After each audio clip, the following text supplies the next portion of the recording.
This will be Scott Kelly's second stay on the International Space Station, but in a NASA interview, he said this year-long mission is a greater challenge.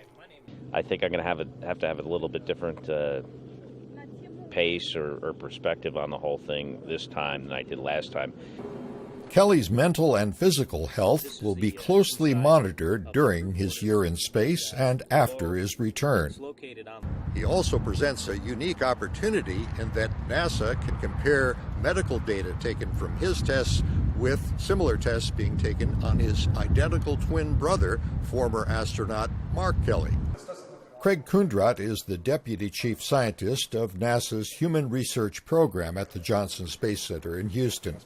Mark is volunteering this as a private citizen, if you will. He's no longer with NASA, but he's volunteering as a research subject for this study. Differences between them are going to be much smaller in a lot of these things that we're measuring than if you took two unrelated people.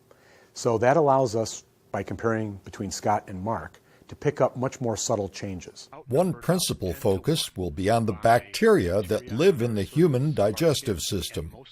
Kundrat says comparisons could be interesting because the twins will be eating very different food in the year ahead.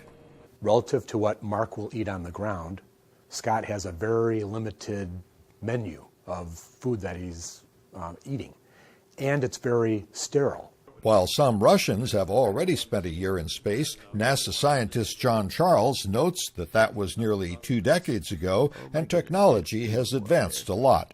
The Russians themselves are very interested in what we're going to learn from this mission because it's a chance to revisit and to further the studies they did earlier.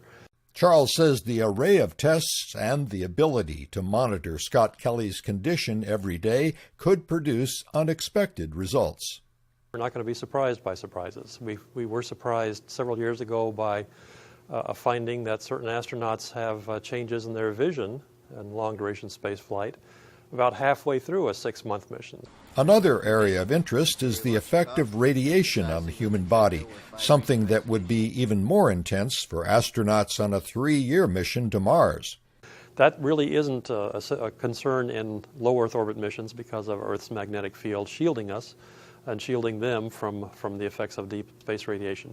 But we will be monitoring their radiation doses and trying to correlate the radiation that they do receive with the changes in their psychology and their physiology and their other metabolic status. If all goes well, Scott Kelly will begin his year-long mission on March 27th. Greg Flakus, VOA News at the Johnson Space Center in Houston.